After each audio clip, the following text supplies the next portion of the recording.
All right. Okay. So let's get started with those patents right now, Mike.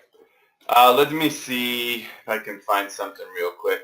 I'm going to pull up the Yahoo C trust.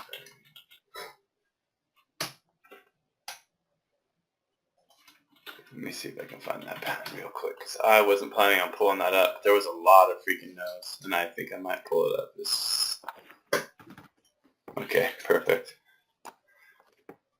It's different than a patent, but let me see. And this is the type of basic stuff that if you haven't learned it, this is very, very. You know what? The May 23rd shit actually does a good job of explaining it anyways.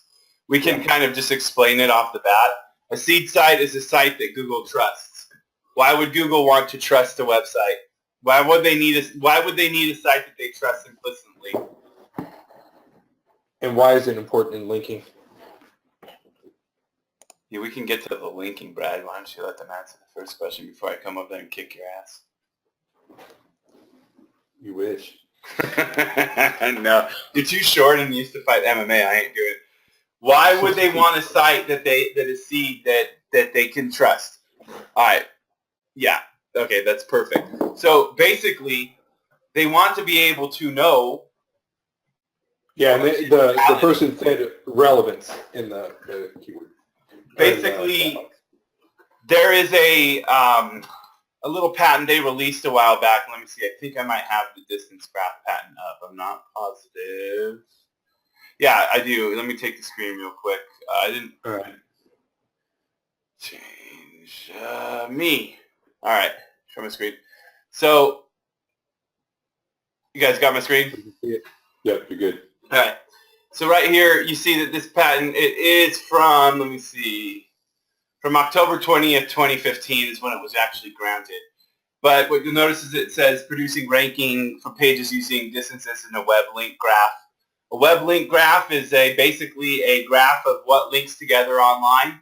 So let's go ahead and look at it. It looks like some of Jimmy's stuff usually when you look at what when you look at this image. This just kind of looks like stacking to me.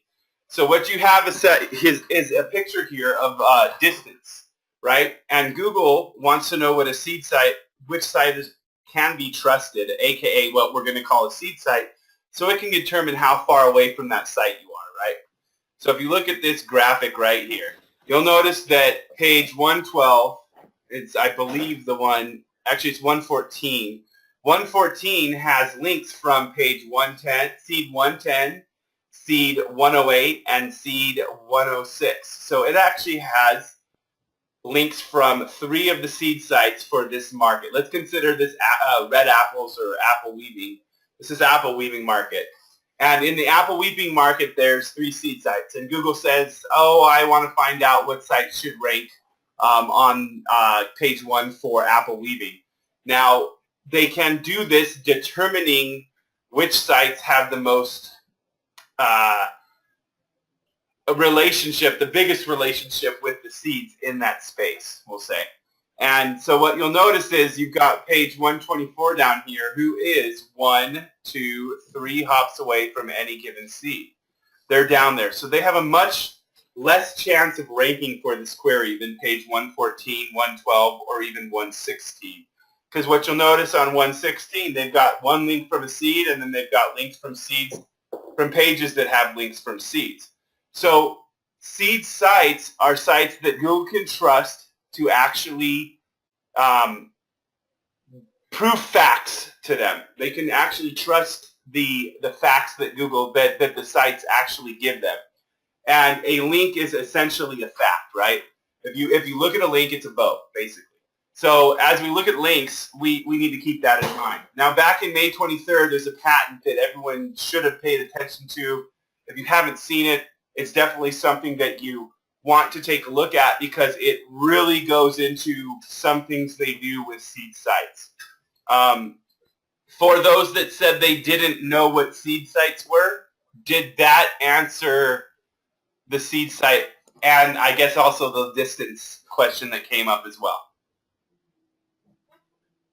Yeah, I got a bunch of make senses right. and yeses. So Cool. So that answered what seeds are, and that answered what distance is. So basically, since I didn't ask, what is link distance? And actually, what's another word you could use for distance? Those of you that didn't know, what could you call distance instead? Right. Don't say that. I won't. Tiers. They are tiers. They're hops. They're tiers. They're depths. They're hops. But it can also be trust, right? Because why would a site that Google trusts link to something that Google doesn't trust? That's the whole point about this, right?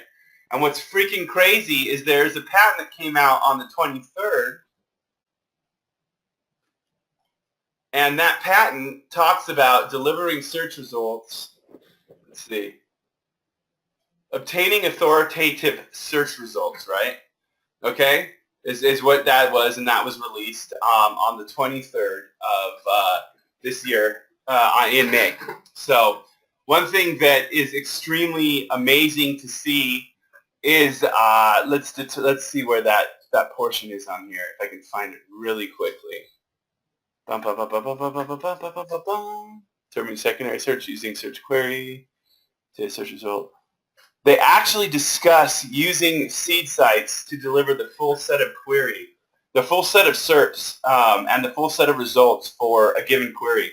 If there's a threat, it talks about quality score. Now we have to go into a bunch more patents, like parent of a bunch of people to like get into everything that kind of culminates to this.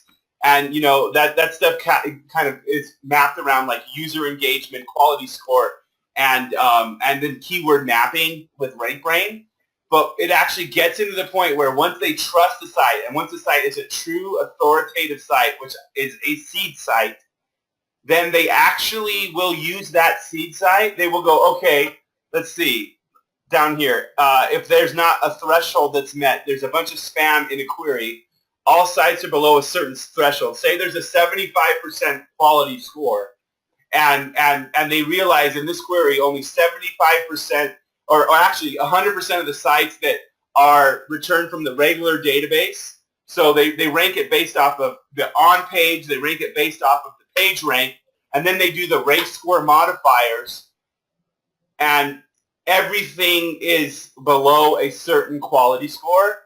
Well, then they might pull out a authoritative site and only deliver you sites that are actually linked to by that authoritative site. So not only is it a factor in queries where links just matter as a part of the query, it's actually a factor in the fact that if a query is long tail enough and all the sites are low quality enough, you might only show up if this one site links to you. Okay. That kind of answers Mark's question. Mark's question came in a few minutes ago. All right.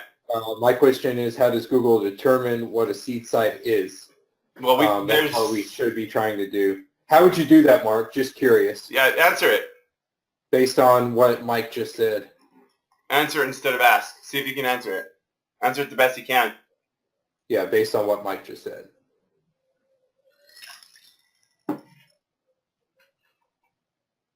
It's in there. Yeah, Brett says proven entities, 3 keys, relevance to the query. What I actually do to know if I might need a link from a seed site is go out and see what's ranking, look at their link profile. Is there any overlap in those link profiles? If so, then I more than likely need a link from that source. The easiest one that comes to mind, because I've got a few lawyer clients, is like the AVO stuff and all those different high-end directories that are associated with legal. If every time I get a lawyer client, I automatically go out and get as many of those types of links as I can. Rob S. And I make sure that, yeah, let me look. Seed site determined likely by traffic amount. He hit on a couple points from. Yeah. I'm sorry to interrupt you, but he did. No, he hit on a couple points good. right there.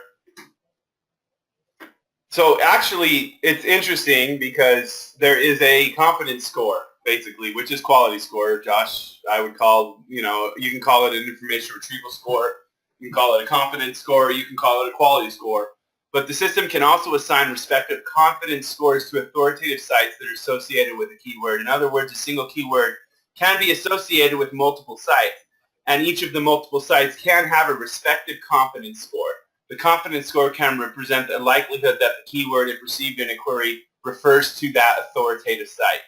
So that is directly telling you that they are assigning seed sites based upon keywords. We're not talking about Web 2.0s. We're not talking about going out and building a freaking bunch of Web 2.0s and, oh, I've got this authority site because Moz is telling me the DA is freaking 80 on this site and 75 on this site.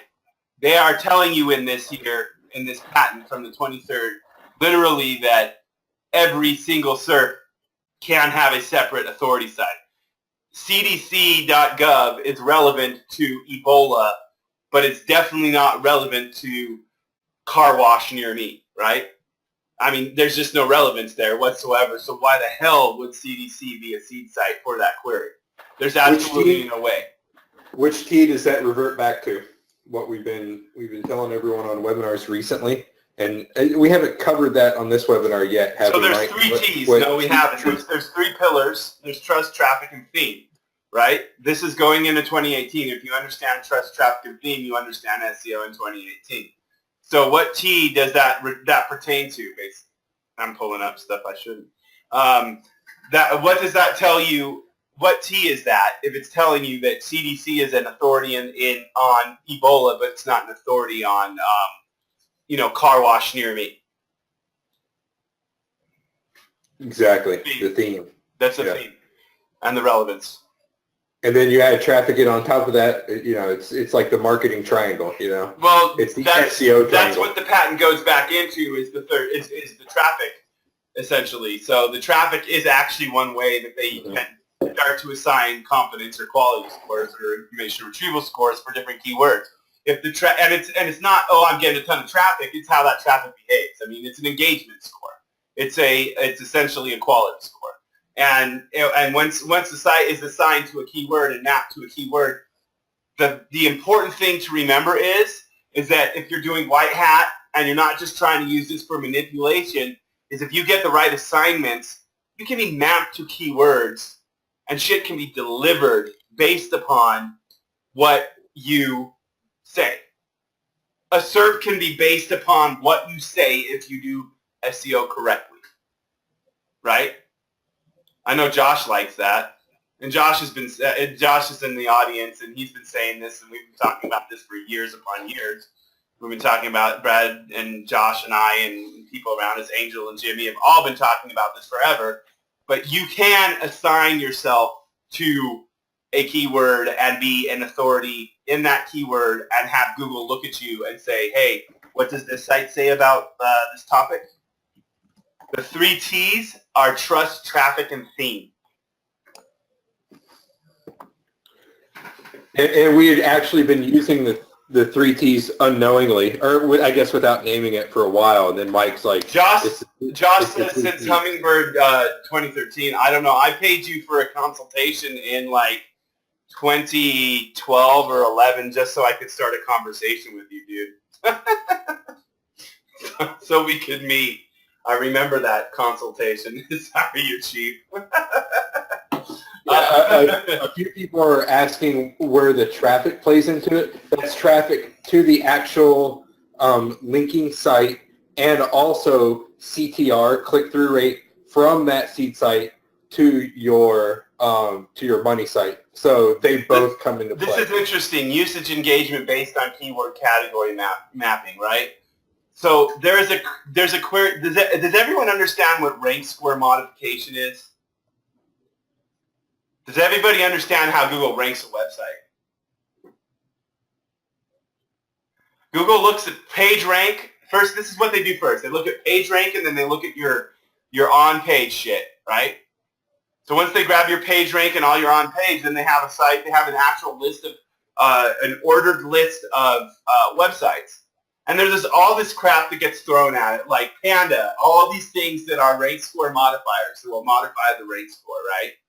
So everything at that point, then there's these modifiers start to kick in, And again, in some cases, they're like, well, everything in this sucks, so let's bring out site A and just rank and just put up everything there that site A talks about because we know we trust site A for that market. You know what I mean? Yeah, exactly, including caffeine, filters and for thin and deep content, Panda, everything. There's many rank score modifiers. Hell, distance is a rank score modifier in my opinion. The closer you are to a seed site is a rank score modifier. If you are one hop away, then there is a different number on your link score than if you are 4 hops away from the seed in that market or a seed in that market, right? So, but like here even, there was an ask, how does traffic come into play? Traffic comes into play in so many ways. It comes into play not only in your link profile, it can qualify your links, it can dequalify your links, it can help you score for keyword mapping, it can stop you from scoring for keyword mapping. If you're doing SEO, you realize that they always show you keywords in Google Search Console that you can't find yourself for because they're always testing. I mean, it's part of RankBrain and confidence/quality score. It's all over the place. I mean, and traffic is like all over the place, not because of traffic, but what comes with traffic? What comes with traffic? Someone's going to say it. They got to say it right. There is trust that comes with traffic. That's true, but that's not what we're talking about. Engagement, actually. That's exactly right. And screw you, Trey. So engagement comes with traffic, and engagement is actually something that they can make decisions based upon. They can make decisions based upon how traffic behaves. Just because traffic is there, I can make traffic come from any site pretty much on the web and throw it there, but that doesn't mean it behaves the way it should in that market. And I'll tell you that traffic behaves different in different markets, right? It's going to behave different on Pornhub than it is on cdc.gov. I'll tell you that right now. It brings the engagement, but right here, what it can do is it can actually do keyword mappings to authoritative sites by analyzing previous user selections for search results. So that's CTR right there, potentially. If the system decides that queries that include a particular topic keyword frequently result in users navigating to resources on a particular site, the system can add a mapping from topic keyword to the particular site to the keyword authoritative site in the database featured in that figure 260 or whatever. But traffic equals engagement. When we say traffic, we talk about engagement, right? What's going on the page that links to you? What's going on the page that is on your site that's linked to from? And then you have the theme. How's the theme density on everything? Is the theme density in the link profile? Is the theme density right on your site? And all these things. But the really big thing to understand going forward is that you have a super big tool because guess what? They map sites to keywords. And I will tell you, not a lot of people are talking about the fact that sites are mapped to keywords at this point. Going forward, knowing that sites are mapped to keywords, and if you are researching your niche, and in every long tail and in everything, you start to see all the same shit, you either know that you got to look for a seed or you found a seed, right? If you're in the long tails, you might need to look for the seed. You might need to look for the common thing, or you might need to actually look at the one that's always returned for the shorter tails and be like, okay, there it is. So it's extremely important to understand that. That's just one thing going forward that you have to understand, that they map keywords based on authority, and authority is seed. And then distance graphing comes into play. And so this affects your link building, it affects your on-page, it affects your optimization of conversion, it affects everything because whether you're doing like black hat, white hat, whatnot, modifying things based around the concept of the fact that they map sites to keywords and what they talk about in these patents where they are discussing this, it's extremely important to understand going forward. Does that make sense to everyone? Why you would need that and why this is important? And please do ask questions because we want to make sure everyone is taken care of on the webinars. Who's lost?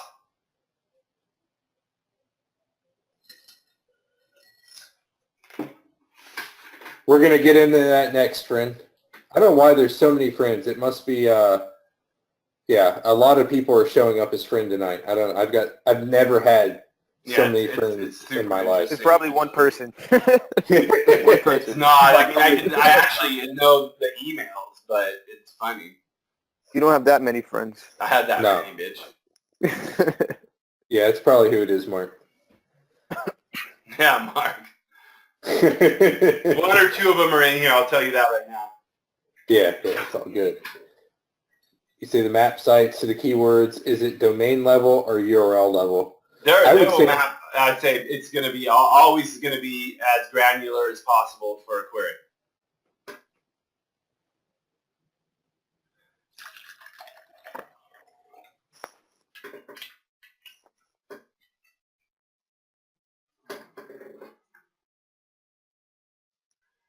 There's somebody asking about any way to understand what on-page Goog hates.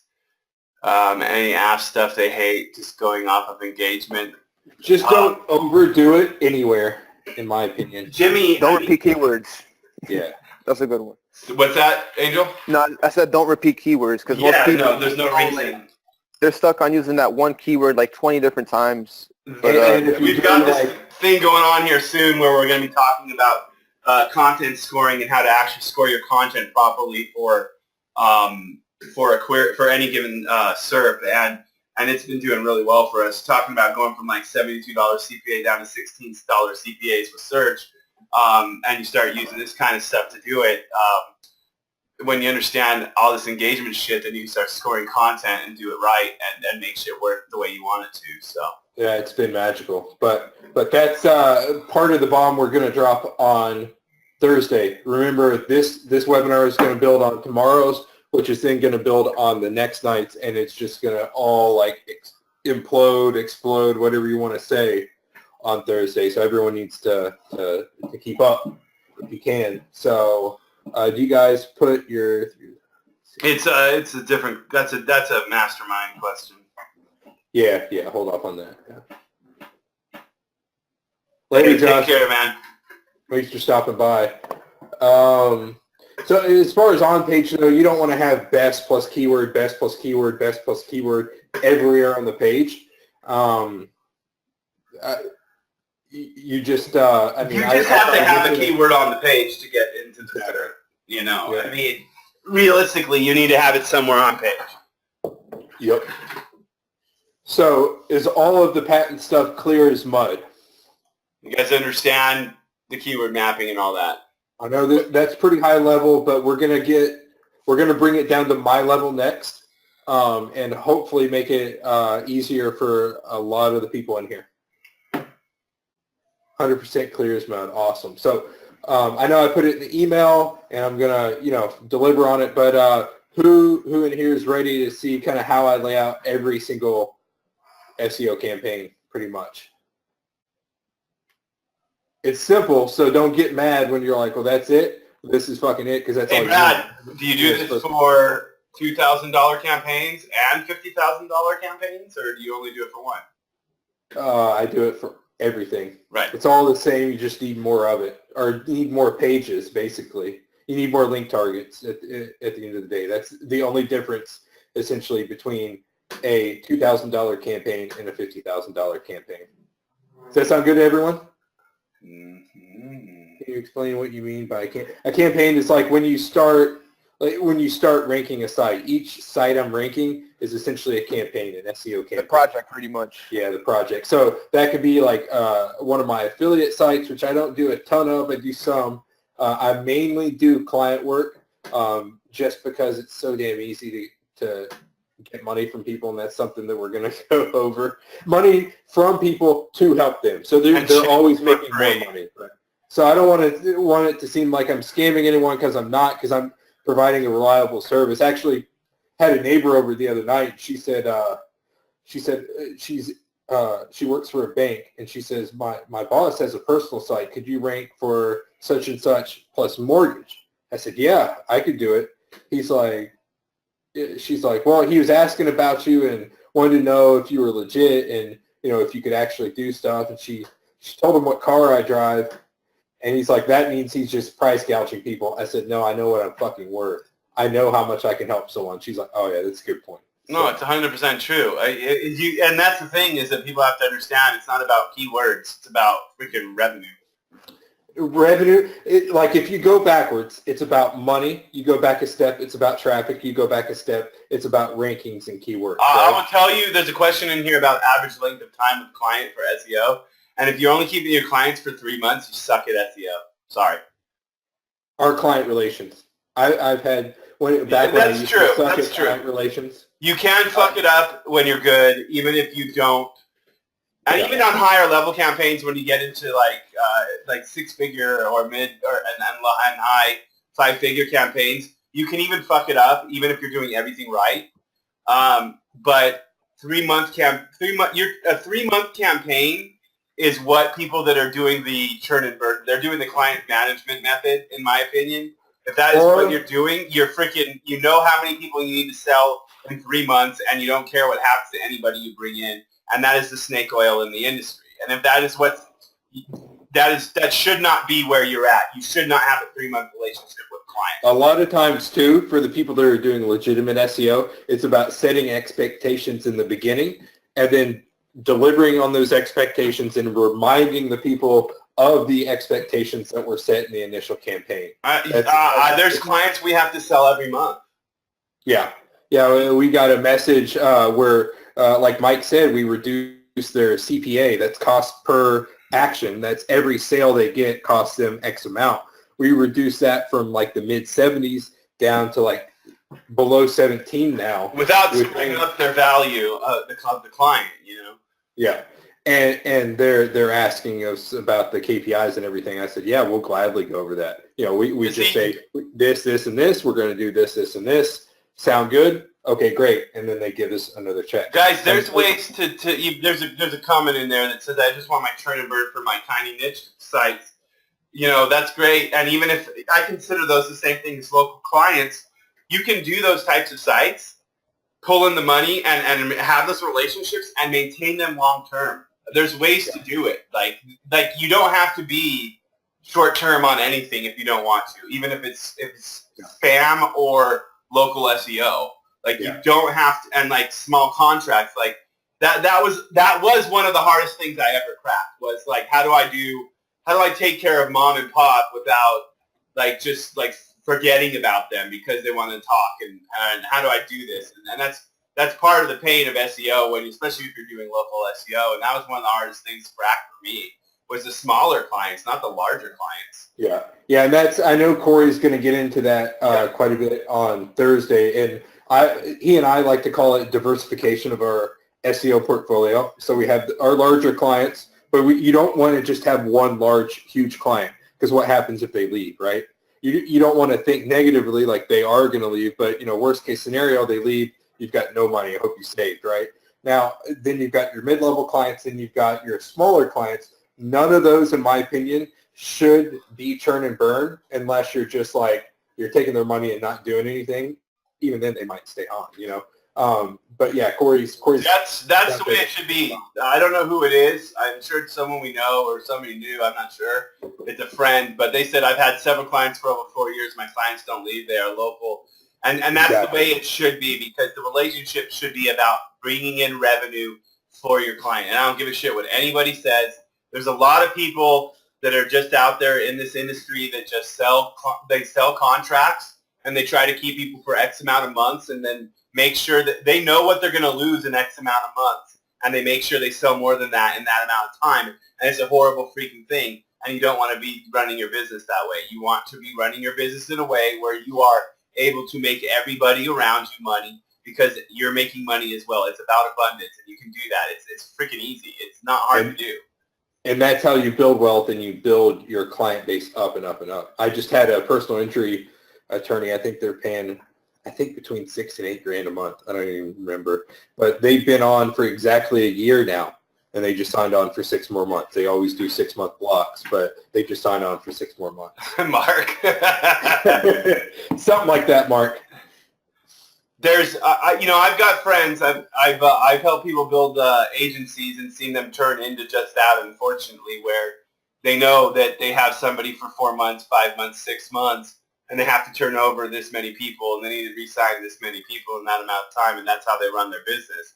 And, you know, the sad thing is they actually have way more overhead than they should, because they're paying for people to manage the accounts and things like that. And that's one of those things that you end up eliminating when you do things right, which is what I think kind of one of the things Corey will get into and Brad will get into on Thursday, you know.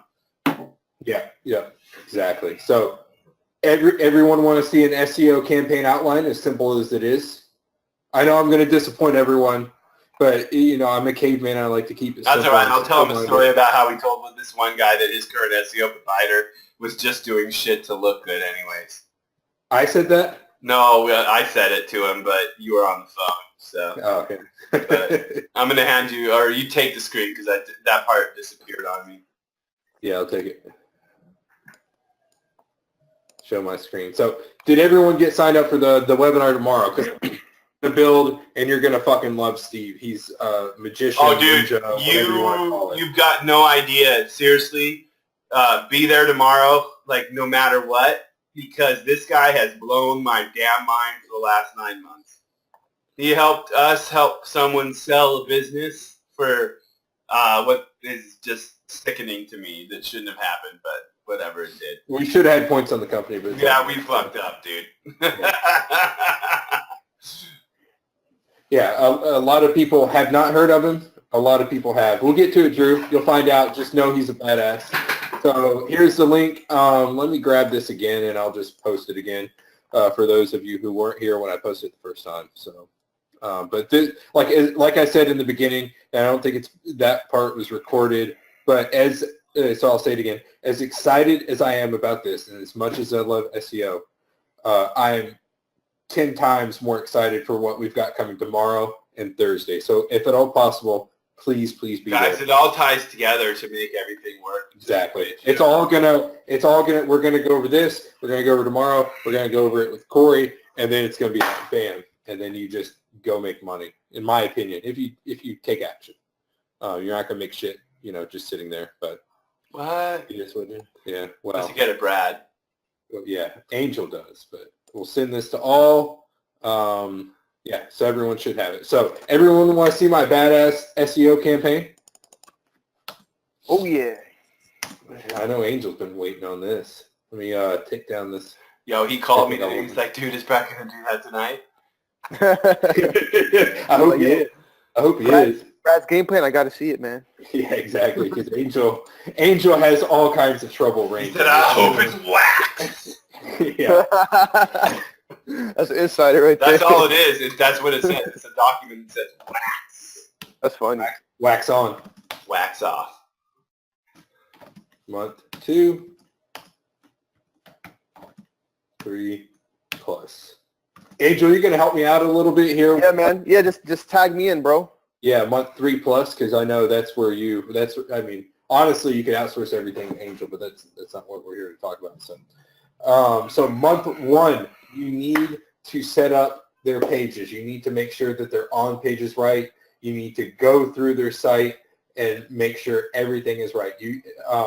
The way I set it up is I set up, if they're serving a metro area, I try and set up as many city location pages as I can. So set up their site properly.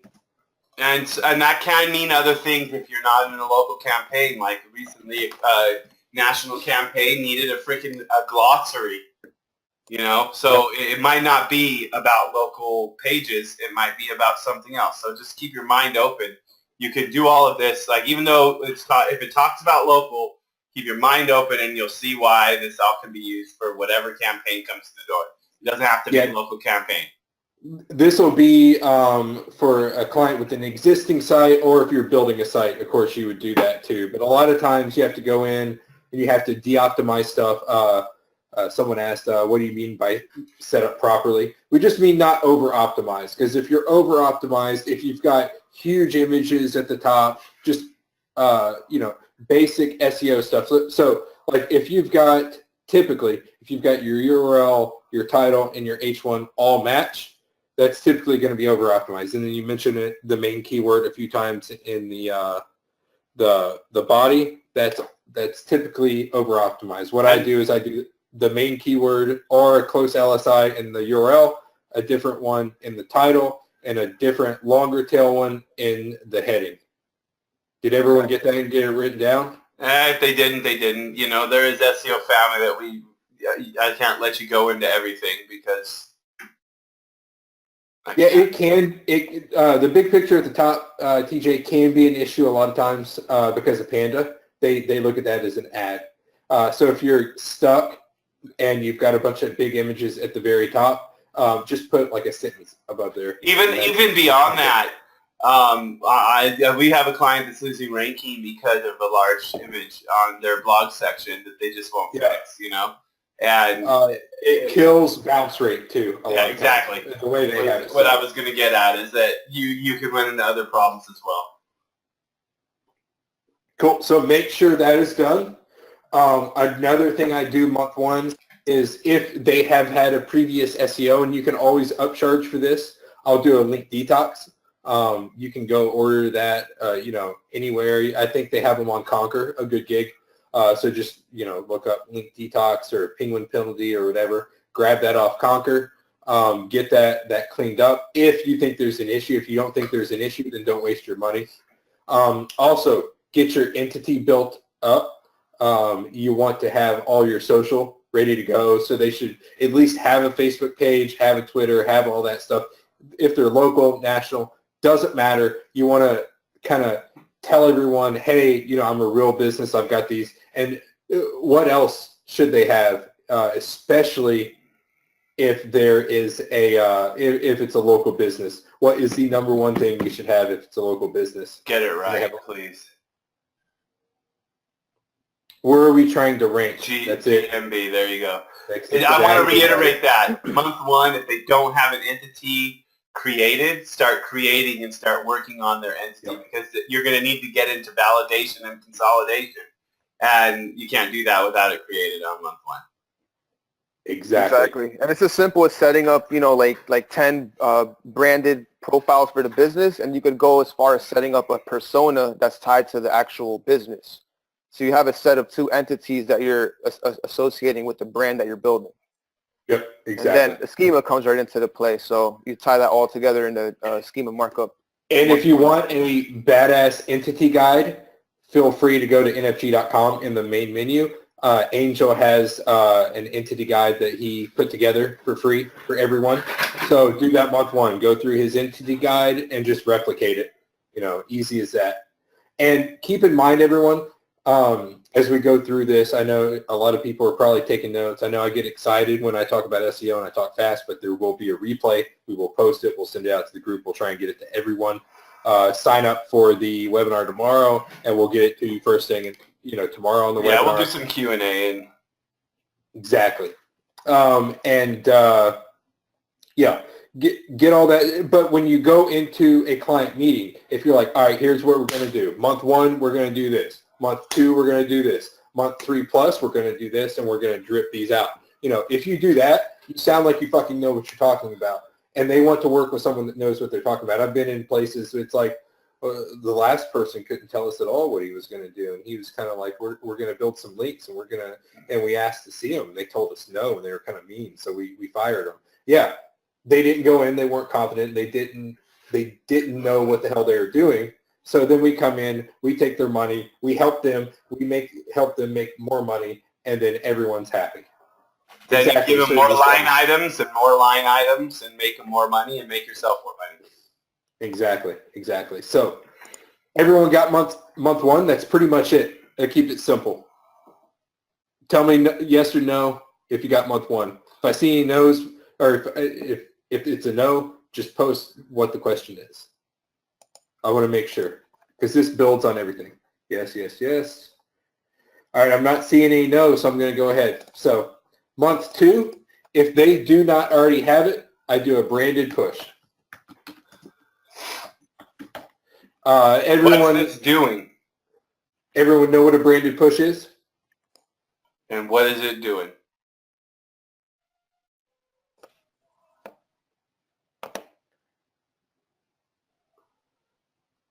Typically not Dallas, Dallas. unless they've got everything right in month, like unless my month one is already taken care of, then I don't go ahead and do it. I mean, there's definitely good sites that you get that are already in good shape where you're going to start doing internal structuring and you're going to start doing freaking link building. But in most campaigns, they're going to need to be optimized and have an entity built.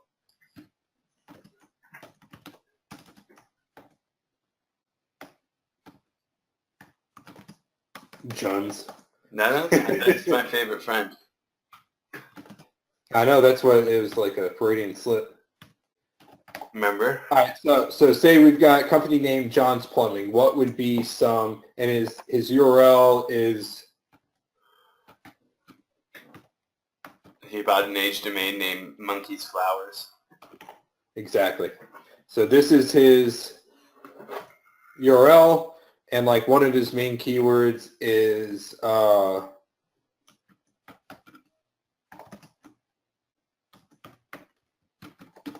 what would be some branded terms here? Spit them out, people, or I won't let them go on.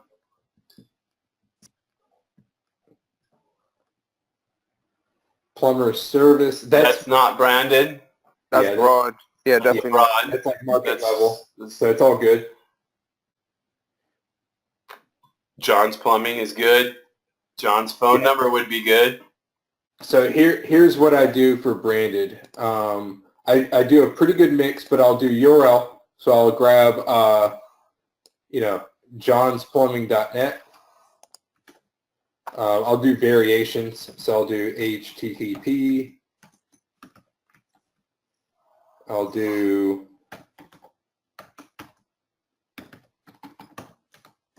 a bunch of variations for johnsplumbing.net, and you can add the slash at the end.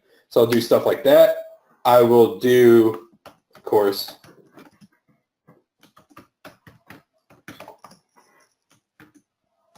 should we give an advanced pro tip on co-occurrence? huh?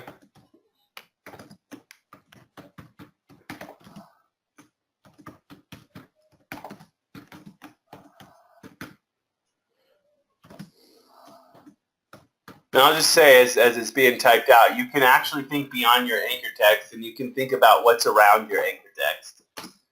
That's an advanced tip right there. It's a pro tip, but you can definitely think about what's around that anchor text in this branding push. In relation to that, how would you add relevance to a property? Say you're going out and you're setting up a Weebly site. That's a standard 2.0. So you're setting that up, and your anchor text from the Weebly to johnsplumbing.net is going to be John's Plumbing. How would you make that Weebly more relevant? You guys familiar? Just think of proximity and co-occurrence, and that'll answer it for you. Yeah, add stuff about Chicago. Add stuff about plumbing. Exactly. Maybe get have the a keywords sentence that somewhere on the page. You could have a sentence that one of the best plumbers in Chicago is John's Plumbing. Exactly, and an embedded map of Chicago would be good. I saw someone added that. But the key here is beyond the pro tip. The key is he's establishing something here. What am I doing here? Before, like I've not done Chicago Plumbing as an anchor at all. Branding, brand entity. Yes, you're furthering the entity. You're branding the site. You're starting to actually show Google what the site is about. You might have. We'll save that pro tip for later. But Type. Yeah, pillowing links. Yep, they got it. Gaining trust as a brand. Pillowing links. That's coming from Becker. And anchor text diversity. Building the keyword mapping. You're theming. You're theming the site, and you are starting to. You're continuing to establish the entity.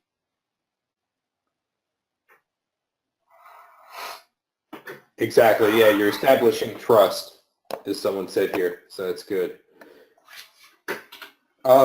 Angel, do you have a few? I've had a few people ask some good sources to build branded links. Aside from 2.0s, everyone knows what a 2.0 is in here. If not, just post up. You know what it's like a Weebly, WordPress, Joomla, all of those. You can go and order a Fiverr gig. Yeah, that like creates a bunch of Web 2.0s for you. They can be a mix of no follow, do follow. I prefer do follow if you can get them, but it's always like all your social essentially is going to be no follow. So those are typically taken care of if you've done your social. Where like when you're starting the branded linking, I like to do follow because Juice flows through it a little bit better. How many branded links in month 2?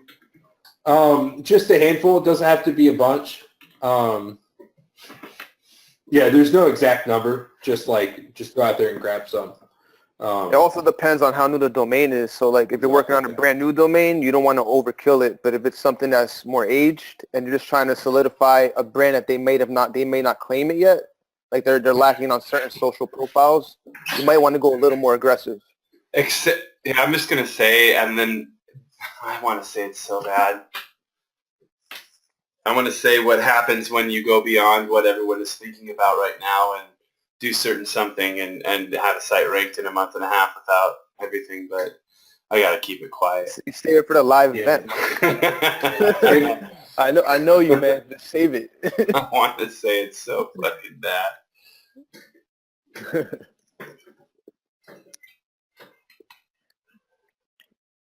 So, Brad. Dude, Try, is that you? Try, is that you? That comment, and I'm not repeating it to the public, but is that you? The one about the maps. Is that you, Try? Oh, wow. Okay, it's not Try. Yo, you remember that webinar we did, guys, where you had to cut it off? Yeah, don't talk about it right now. Yeah, I'm not going to talk about it. Yeah. So, where would you go, though, Angel? And to circle back to the question, I wouldn't build a couple hundred. I mean, maybe 20 or so at most. You don't want more than 10 links to a URL, really. Yeah. You just don't. You want to spread it out. In most cases, exactly. Yeah, always spread it out. Always hit inner pages. Always. Do you know what does everyone know what deep link ratio is?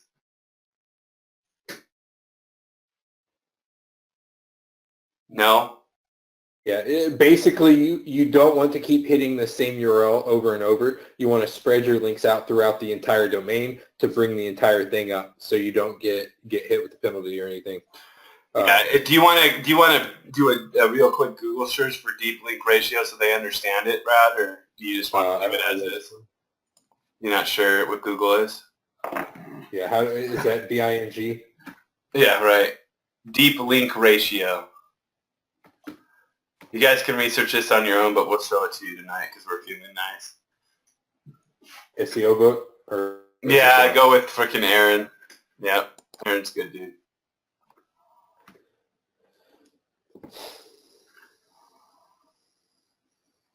Deep link percentage is the percentage of all your backlinks that point at pages other than your homepage.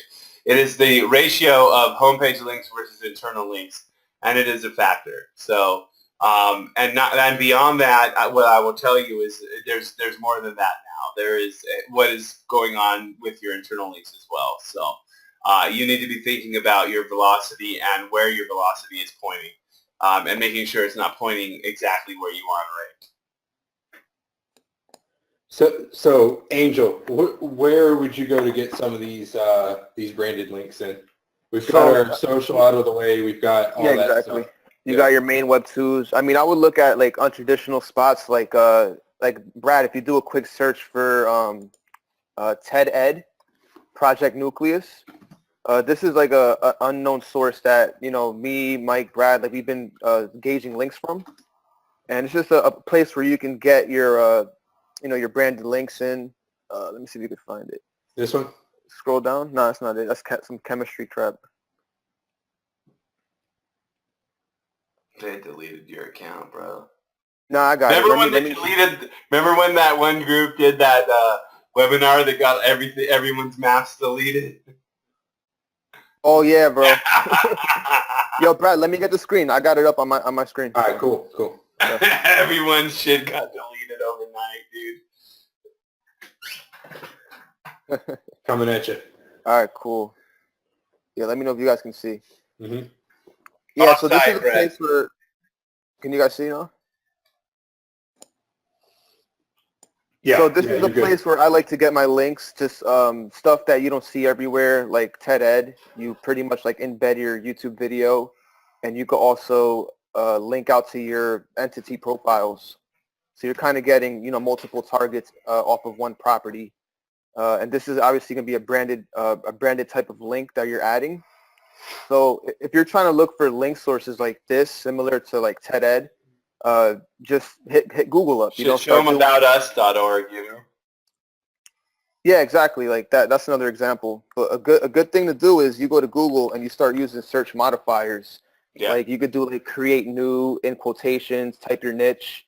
You'll be surprised with what type of sources you can find just by Another doing way to search do it, terms. honestly, is to start searching for some site that's doing very well and looking for their brand name. Right. Kind of see where they're popping up. Another source would be higher quality. I'm not saying go and spam these, but niche blog comments. Those still work very well because Yeah, they're niche already forums. indexed. Yeah, exactly. Everything like that. Yeah, you're going to get a ton of URL-based anchor from those. Are branded. Yeah, exactly. But there's a lot of hidden link sources, just like what you're seeing right here. This takes about 5 minutes to set up. It's not really hard to do. But this is just part of the branded push that Brad's talking about, So Exactly. just going on to month 3, what we really want to do is solidify some power because you already seasoned the steak. So it's time to put it on the grill now. Yeah, exactly. So before you get into it, Angel, we've got month 1 where we set everything up. We set up the site. We make sure it's not over optimized. We're targeting the right keywords. We also set up our social entity, really established ourselves as a real person, a real brand, a real business. Month 2, we went out and we did some more link building. We did some do follow branded link building. So now, like Angel said, we're ready for month 3. We're ready for the power links, and that's where Angel really, really excels. And this is where I kind of hand my projects over sometimes to Angel for some stuff.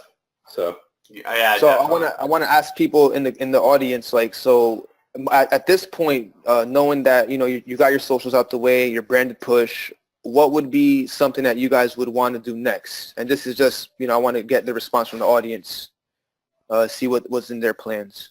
yeah, as far as seed sites, from a legit seed site like a directory site, I would include that either in month 1 with my social or month 2 with my branded push. Yeah, So you might find that a directory is a seed site in your space, and they track Exactly. the directory, so that's part of your branded push. Yeah, And get all those down. nothing ever flows. Remember, SEO is science and art. It's never always the same thing. Carol, stop being all right about everything. Yeah, I know. So people are saying seed site, guest posts, task stacks, Carol guest said posts, do a press dance. release. Yeah, I got scammed today, dude. It was so funny. You got scammed? Yeah, like the same scam. I don't know if you've ever seen the scam where they like, oh yeah, we're gonna do a guest post, and then they tell you the editor's gonna delete your de-index your site for you because their PayPal's on hold and they can't pay the editor. I've seen it like 4 or 5 times now. It's just so funny, dude. I got burned so hard earlier this year with that type of stuff. I got burned like we both did, bro. Yeah, I remember. So, Angel, where do you citations came up? Where do you typically do you do citations month 1 or month 2 in your? Definitely month 1, without a doubt.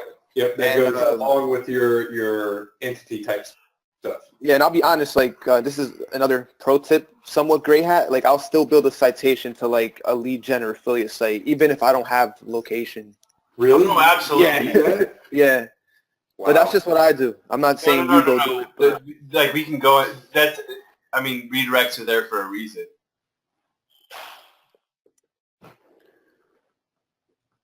Yeah, press releases could be used in a month 2 scenario, John. If it's definitely you're a branded push. Yeah, because that's going to get you a ton of URL-based anchors. Somebody said G-Stack. I would add that in probably month 2, depending on where you're at in the campaign. Yeah. It doesn't hurt. I consider it a doesn't hurt to add G-Stack month part 1 of either. the branded push in the entity establishment, personally. Yeah, it doesn't hurt to have it month 1 either. It doesn't hurt. Yeah, it's essentially, a 2.0, so you can use it month 1 or 2, depending on how you use it. Definitely. But I'll get to the point, right? So month 3, Yep. we're looking at 3 major things right here. We're looking at outreach links, right? More white hat approach. We're looking at auction PBN domains that are niche related. And the third thing is scholarship links. Now, when you mix this 3 combination together, you're going to get drastic results, okay? It doesn't matter what industry you're working in. You could do a search for, like, let's say Los Angeles personal injury attorneys, right? You're going to notice that most of these lawyers are taking advantage of what I just talked about. So it's going to be the scholarships, it's going to be the guest posting, and some pretty strong PBNs. I mean, if there's 10 results here, take a look at all of these sites here. You're definitely going to find some scholarships being done on most of them. How do you tell, Angel, when there's a scholarship? It's easy. Just I mean, a really good way to see who's doing it is you actually go to one of these scholarship pages and see, where they're linking to. But you could just throw one of these competitors into any of your link research tools like Moz or Majestic, Ahrefs, of course, and just see what kind of links they're coming from EDU sources. I know most of my EDUs usually come from Angel. Yeah, exactly. There's so many EDUs out there. It's insane, but it's really low hanging fruit. It's easy to. It's also there's other methods that I won't method that I won't method. I'm the bottle's gone, Brad. I figured. There's other methods that I won't mention, but if you think along those lines as the EDU and everything like that, you can start to get links from sites that you should get links from. However, the EDU sites and the scholarship method is one of the most effective ones I've seen in a long time. Yeah, and I actually see it a lot in national campaigns. And to have someone else do it for you, it's not the cheapest. But remember, we've gotten a payment for month 1. We've gotten a payment for month 2. We've gotten a payment for month 3. So even if they're only paying $500 a month, you haven't really spent that much money on the campaign. And then you go do an EDU campaign, $300-400. If I go to you, Angel, and order it, what is it? Yeah, it's around there, between $300-400. Yeah, exactly. So you've gotten, say, like the bottom line client that I would probably ever take, unless I'm just doing it for a friend, and at that point I just don't take payment, but would be $500, and that's like me setting it up and forgetting about it, Exactly. But that would be $500 a month. But say he comes to me in like month 4, he's like, I'm not ranking, or I'm not doing, not seeing what I should be seeing or whatever. Yeah, fine. So I'll go order the EDU stuff. I said, give me another month, and then like the EDU hits and you pop up because it's just like a nuclear bomb on a local campaign, and it's just game over from there. If it's working that well on a national campaign, how the hell good do you think it's going to do on a local campaign? Local will just smash it, and then you could take it a step further with page sculpting. So the scholarship page you set up on your client site is going to be getting all the power links to that page. Mm-hmm. Now you could page sculpt it where you're setting up important internal links on that page, where you're pretty much siphoning all that link juice that's coming in. So I've done this plenty of times with great results.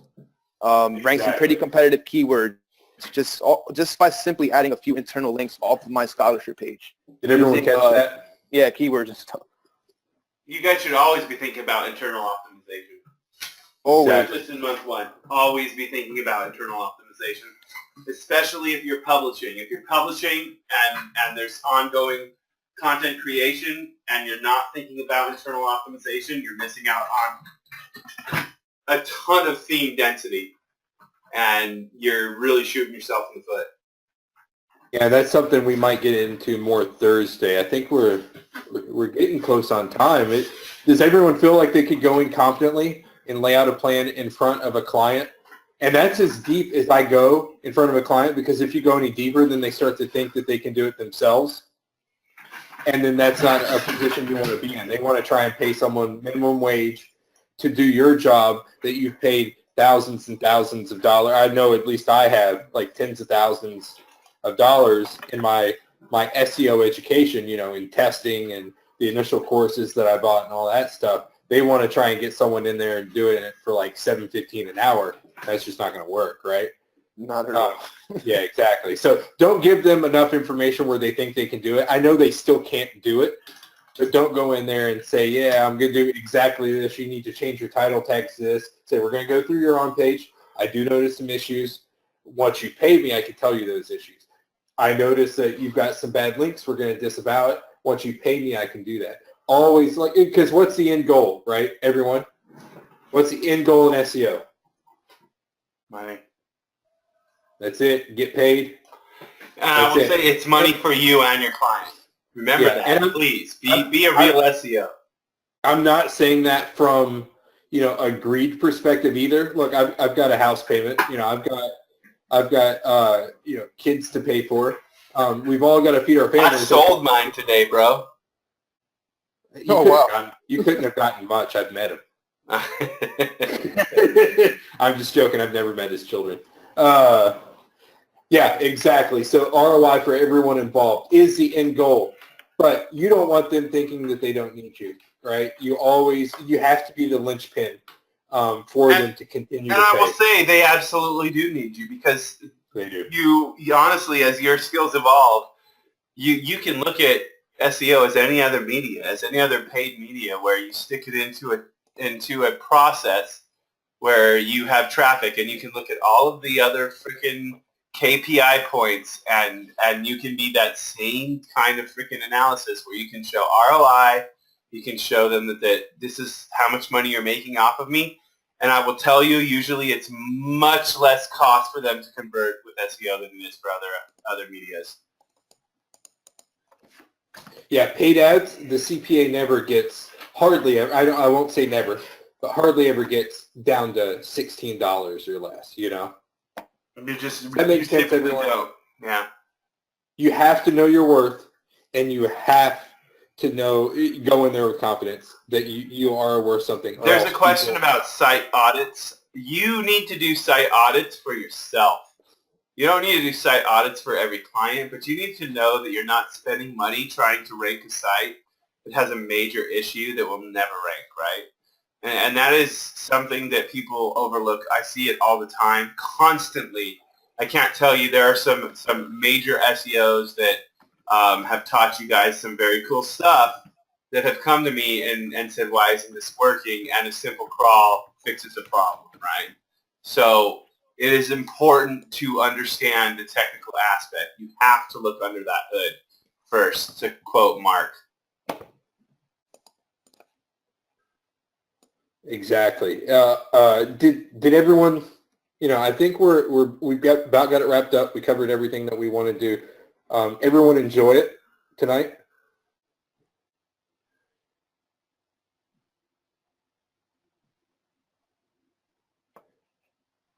Someone's asking about how we track ROI. You can do that in analytics pretty easily. Yeah, I mean, we can. That's not tonight for sure, because it's already 7:13, and I don't know if we'll get it to it in these 3 nights or not. But yeah, you absolutely can track ROI. And yeah, that's something you could probably look up pretty easily. I mean, and if you know how to do it for any paid media, you know how to do it for SEO. Yeah, there's going to be a recording link, so we'll get that out to everyone. Watch your emails, watch Facebook. I try and put everything through as many media points as we can, so everyone has a chance to hop on. Drew will look at that, okay, man. I think there is one in the area, but we'll look into it, Drew. Since you are family. Awesome. So everyone come back tonight, because once you have your SEO down, you need leads, right? Just ranking a local city SEO site is not enough. I ranked for 2 years, and I did not get enough leads. If I hadn't gone out and gotten them elsewhere, I would never have been able to quit my job. So you use that to show people that you know what you're doing in ranking. And then beyond that, I could be an SEO with no website, essentially, for the most part. Every once in a while they ask for one. But you've got to get your leads I going. haven't had a website that I deliver since forever. Exactly. Forever. Yeah. Mike and I started a new agency, and we took over one of his old websites. I just had it redesigned. It was designed back in like 2003 or something. Yeah. We just got it done just to have like a business card. But yeah, we're going to go over how to drive massive leads tomorrow. We're going to have Steve on. And this is a service, honestly, if you really dig into it, that you can really help to explode your agency, both by bringing in leads. You can do lead gen, you can do affiliate, and you can start, I guess, your own agency. So it's kind of four-pronged once you get Facebook Realistically, down. tomorrow night you need to be there and you need to be listening to Steve. You need to understand who Steve is, because he has taken our business to another level, and I've seen him take many businesses to this level that you never thought business was going to go to. And it's extremely important to see what this guy knows. I mean, it's freaking nuts. Yeah, Justin. The Facebook guy. There's stuff you can't even begin to understand about Steve. Guys, this guy's going to blow you away, because we were on this morning. He was helping me with the Facebook campaign, and it's just like, what the hell? I've seen him do things that I mean, I've literally seen him make Facebook do things that it shouldn't be doing. So exactly, he's a Facebook SEO. So Angel, real quick before we hop off, someone asked about your white hat. Mentioned a white hat example. What was that? I'm not sure if I recall a white hat example. It can all be considered white, gray hat, whatever you want to call it, but, just do some outreach. Yeah, it's the guest posting links I think he's talking about, the outreach links. Yeah. Yeah, it's either that or the scholarship. Those are both considered white hats. So. Yeah, if you need some power links, Angel's always a good guy to go through. I think he's I'm not sure how much longer he's going to run the website, but right now it's open, so take advantage of it. Justin makes a point. He says I have ranked sites with Facebook, and I'll tell you, I have something I call a hook page that I use that absolutely will do the same thing. And if you remember where we started, traffic and engagement is a huge part of authority assignment. And what comes from Facebook? And keyword mapping. Yeah, exactly. What comes from Facebook? It's traffic. Guys, there's a reason we have tied Facebook into pretty much everything we do. I mean, look at the patents, where Google's going. If you're not tying one of these social sites into it, there's a problem. And there's a reason we tied Facebook into it rather than another social site. There's a big freaking reason. So honestly, if you want to get into 2018 now and get ahead of everybody else, listen to Steve tomorrow. Come on tomorrow and check them out. Awesome, everyone. I want to thank everyone sincerely for hopping on here tonight. We're going to wrap it up. We're a little bit over time. We wanted to try and keep these all under an hour, because if anyone wants to watch all 3 replays, that's a big chunk of your day. So, we're going to be back here, same bat time, same bat place tomorrow at 8 o'clock. Everyone freaking be there. Tell your friends to hop on here. Tell them how badass of a Facebook guy Steve is. Have them hop on here and come and fucking learn something. So that's all I got for you. And thanks, Angel and Mike, for hopping on with me. And thank you, everyone, for hopping on and interacting so damn much. That's awesome. Thanks for the question, and everybody. It makes it easier for us. So yep. Have a good night, everyone. Thanks, everyone. Appreciate it. Awesome. Take care. Thanks, everyone. Bye-bye.